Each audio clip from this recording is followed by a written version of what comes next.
said that he was going to fight a smart fight, box, use his jab, and if he has to step it up, he was going to come forward and let his hands go, and he sure enough did that. I want to introduce Paulie, the king of Brooklyn, back in the picture. Good.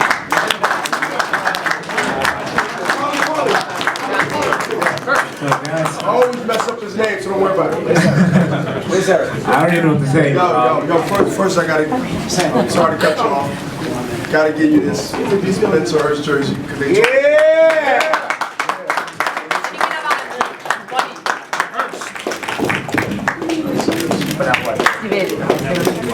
Thank you.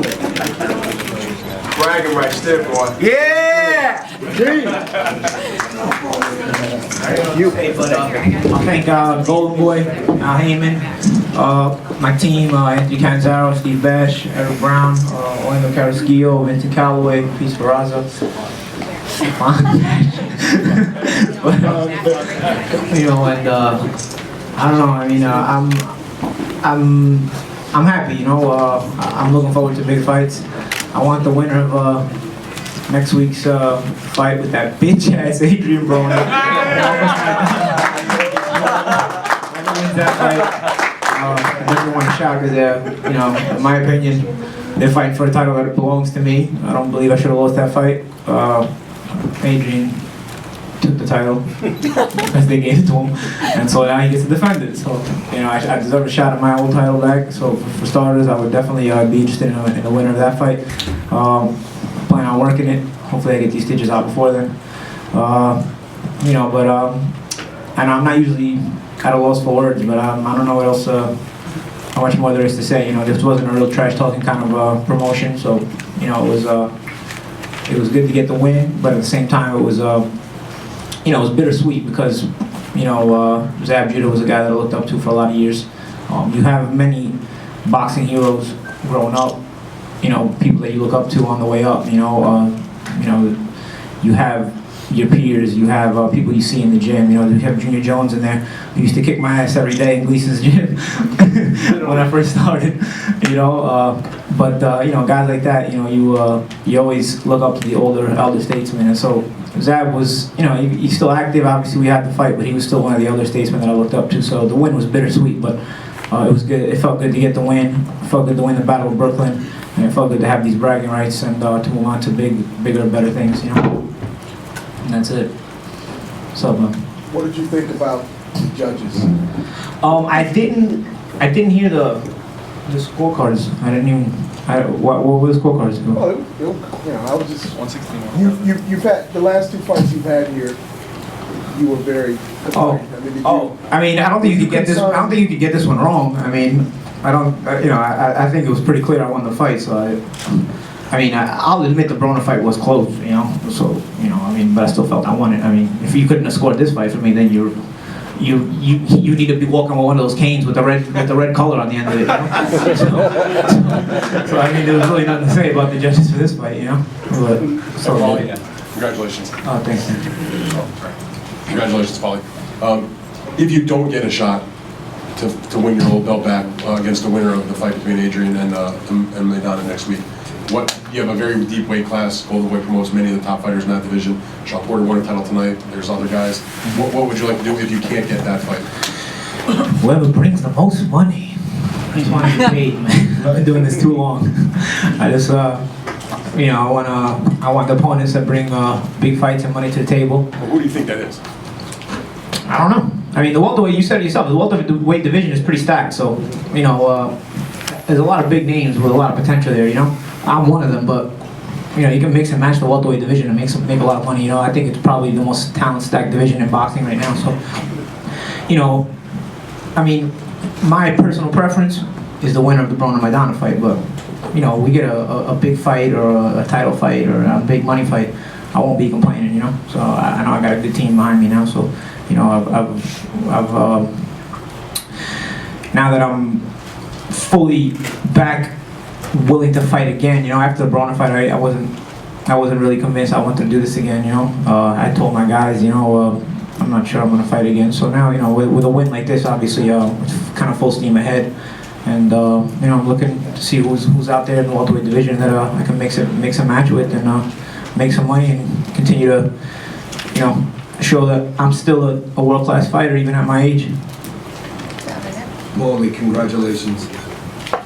Paulie, is this your biggest victory to date? Nah, it's not my biggest victory, but it's a satisfying win. You know, I've had some good wins in my career. You know, a lot of times I've been with my back to the wall, and as far as my life expectancy at a world-class level has kind of been questioned. And there's been fights where I go into these fights and I need to win in order to remain at a world-class level. And I kind of always, you know, when my back is to the wall, I perform. You know, I've been in these kind of situations before where, I mean, realistically, I lost the Broner fight competitively, but 2 losses in a row would have kind of eliminated me from world-class, from the, you know, the names where people would mention the welterweights on a world-class level, you know. So I kind of had to get this win to maintain that world-class status publicly, in the public opinion at least. I've had wins like this before. I don't know, you know. I end up on my back to the wall, where, you know, you're fighting for your life at a high level, and I won. You know, I mean, I remember the Juan Diaz fights, the Zinchenko fight, even the one more Adu fight. I mean, I had lost the Cotto the year before. I mean, I was getting another title fight a year later. If I would have lost that title fight, I don't think I would have got another title fight until I was like 30 years old. You know, at that time I was 26. So, you know, I knew it was a back to the wall kind of fight there too. You know, so, you know, I kind of relish the pressure. I live for it. You know, I love big fights. You know, it's like I said, the win is bittersweet, but because it was Zab tonight. But I live for the pressure moment. You know, being a professional athlete and getting to perform on this kind of stage.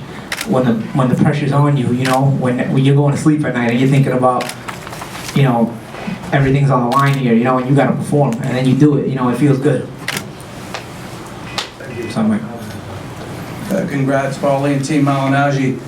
2 questions. One, did Zab bring what you expected him to bring, or maybe a little bit less? Did you maybe expect to see combos that never came, number 1, and then number 2, can you give us a technical assessment of what you did to get this win? I felt Zab doesn't fight well going backwards. He's a big puncher. We all know he's a big puncher, a pretty good puncher. But he's a big puncher when he gets his forward momentum going. You know, you put Zab on his back foot, he's not punching as hard, he's not punching as confidently. So I felt like if I get that head movement, keep him missing, keep him guessing on which way I'm going, and keep throwing those sharp counters when he does want to get off, it'll make him hesitant. So I got that rhythm going from round 1, and you know, I never looked back. Even in round 12, I knew he was gonna come for the knockout. I said, if I can get on my bike right now, and I can try to survive this and still win the round, but that might put me at risk. It's gonna put him on his front foot, and he's gonna, you know, he may be able to land a lucky shot. So, you know, I said, you know what, I'm gonna try to keep backing him up even in round 12. I'm gonna hold my ground. I'm confident in my head movement. By that point, I was also confident in the radar I had on his offense. And I kind of stood my ground around 12 too, you know, just to eliminate the possibility of him being able to load up a big shot the way he wanted to. And so, you know, the game plan worked perfectly. We had a great camp. I mean, my trainers, man, you know, they worked my ass off, man. Because I was out of shape when this camp started. Because like I said, I didn't think I was fighting again.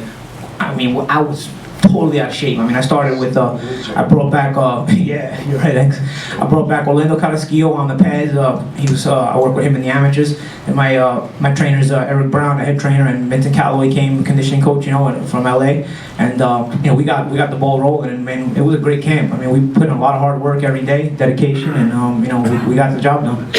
Can you quickly explain how for someone who doesn't understand, how someone who doesn't have incredible pop can keep someone backing up like you made him back up? How do you do that? You're getting hit with shots you don't see coming. You're getting hit with shots you don't see coming, and they're sharp. You know, you don't.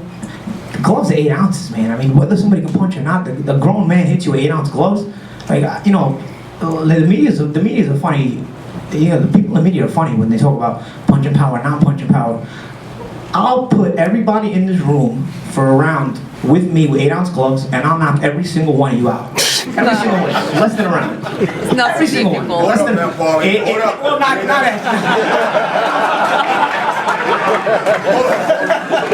Hold up, Paulie. My instincts kicked in.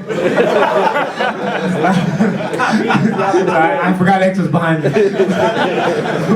But no, but what I'm basically saying is 8-ounce gloves hurt, man. The grown man hits you with 8-ounce gloves, that's gonna hurt. So if you don't see those shots coming, the surprise element will make you gun shy. So and when I'm sharp, you know, and we executed this game plan perfectly tonight, sharp, keep him guessing, keep the counters sharp and shoot them. Show him in the counters, even when they weren't landing, as long as he was seeing those counters, that he knew that I was live in front of him, it would keep him hesitant, and so it worked. First question for both of you. Hey, Paulie, congratulations, man. After the last fight, part of your frustration, which you were vocal about, was the Al Haymon connection to Adrian, and now it seems like you're connected with Al. Can you just talk about how that happened and the process of that? You know, here's the thing. I see, back in the day, you used to always see fighters thanking Don King, and then, you know, when they would win fights, thank Don King, but then they always talking shit behind his back. I know Al's fighters. I mean, I'm friendly with all the fighters, you know, including Al's fighters. Nobody ever complains about being with Al Haymon. They're all happy, publicly and privately. So it was something that, you know, when I had decided after the fight, you know what, I'm done. I just don't need this in my life. I don't want to deal with the frustration. When you get a call with an opportunity to work with a guy like that, you know, can eliminate those headaches and make things happen and get you the big fights. Listen, man, I was frustrated, but it didn't mean I didn't want to fight. I enjoy fighting. You know, I enjoy being a pro athlete. I just get frustrated with the things I don't control. You know what I mean? But if I can eliminate some of the headaches and just focus on my training and have a team around me that takes care of everything else, you know, it makes fighting a little bit more enjoyable. You know, and so it was kind of a no-brainer. You know, I went from not wanting to fight again to okay, let's give it a shot, and here we are. You know, and now with this win tonight, I'm happy I did it. You know, and you know, I got to thank Al and Sam for that. You know, because if I didn't get that call, I don't think I would have fought here tonight. I mean, the win was satisfying for sure. Not so much for the King of Brooklyn, because, you know, Zab is a guy I have a lot of respect for, but it was just an important win because it was a guy against a guy who was still at a world-class level, and so it kept me relevant at a world-class level, and it puts me in position for big fights. You know, when you're fighting at this level, every win is important because it leads to just bigger and better things. So, you know, it's not like I'm a prospect on the way up where you're just going on that climb. Every win at this level is a big deal. So, you know, the win means a lot. I don't, you know, the King of Brooklyn is, you know, some bragging rights, but in reality, the actual win of a fight of this magnitude, a nationally televised main event, you know, it can lead to a world title and a lot of other things, you know, so it's important. Hey, excuse me, you know what Paulie just said, and it's important, I'll say this in front of everybody. Tom Hauser and I was talking, and I said, what do you think about Zab Judah and Paulie? I've seen Paulie come up since he was a kid. I don't want to see him fight anymore. I'm going on a sub in Brooklyn and I'm going home. My lips to God's ear. Obviously, there's a lot of reporters in here going to say Bernard said, and I'm telling you, and he would tell you, you didn't see Tom Hauser, he's not in here. But to me, watching Paulie, He told me too, X. He told you too? Yes. Knowing Paulie, from my nephew Demetrius Hopkins era, come out in the Olympics and things, and his back against the wall, especially with that bitter taste in his mouth, I told Tom, I was surprised. I said, you going on the sub, you going home? I don't want to see him fight. He missed out. He missed out on a great performance by this man. I just want to get that on record, and I'm glad that you... Yeah, but he'll admit to it too. Okay. No, he did it out of love. He didn't want to... Well, it's his loss. Yeah, of course. It's okay. When I spoke to you before, you know, at the press conference, the final press conference, you said that, you know, I asked you about Zab's southpaw style, and you said you never, what I found intriguing was that you said you never lost against a southpaw, either amateur or professional. Now, there's something you said that you weren't going to give it away because it was having this fight coming up. So you said that there's something you do against southpaws that makes you successful against them. I adjust my stance a little bit with southpaws. It kind of eliminates their left hand. You know, I stand a little bit more in a straight line as opposed to, like with a right-hander, you're a little more squared off. You know, you never totally square. With a left-hander, I try to keep, I'm almost at a straight line. And it actually started happening when I hurt my right hand. I started standing like that even against right-handers because I couldn't throw the right hand anyway, so I tried to make myself as small a target as possible. Then you know, I started to realize southpaws couldn't land a left hand because I was almost in a direct line. I just had to make small moves, and they would miss the left hand totally. So it just a small adjustment that you know makes me not take any left hands or rarely any left hands. You know, and if you take away southpaw's left hand, you know, you have the battle you won already. You know, so obviously there's reflexes involved, and my jab is, you know, still has to work. But you know, that was just a small adjustment I made. I just adjust my stance a little bit with southpaws. Paulie, did the stance have something to do with the knockdown also? You know, it's funny. The knockdown was just my leg was on the inside of his.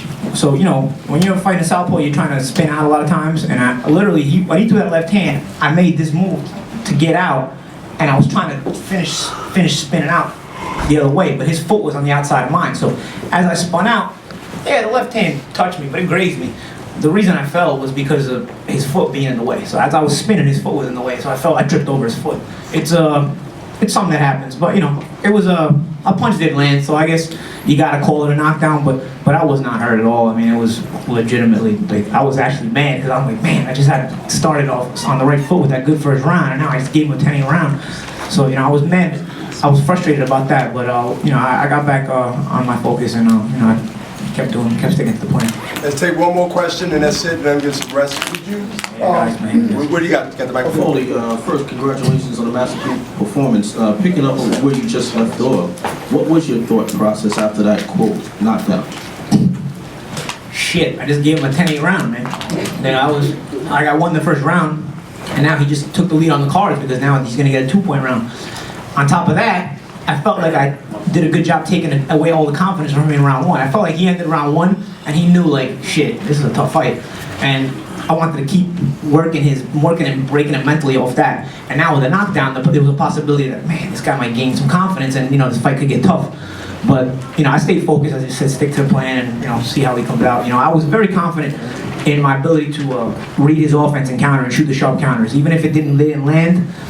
The fact that I would kept shooting them out off his jab and off whatever he was doing. Some landed, some didn't, but it kept them domesticated, so to speak, and so that worked. One more. There you go. Hi, Paulie. I noticed that during the fight, there were times where you and Zab exchanged a few words during the action. Do you remember any things that you said? Particularly, there was an exchange at the end of round 9, I think, where you guys started talking back and forth. Do you remember anything that you said? Yeah, he was just saying Brooklyn or something, like trying to pump himself up, or Brownsville or something, trying to pump himself up. And then a couple of times we were talking about the fouls. Like he was saying, like, you know, when I would push him down, he would complain, and I'd be like, yo, don't come in with your head, or you know, I got headbutted, and you know, we would just complain to each other about the fouls. And then I think when I clipped him one time, and he said it didn't hurt, and I was like, that's all right. I was like, your knockdown wasn't a knockdown either. You know? So it was just like trash talking, but it wasn't anything serious. All right, y'all. Thank y'all. We're done. Give us some rest. Stringete um pouco. Vem pra cá.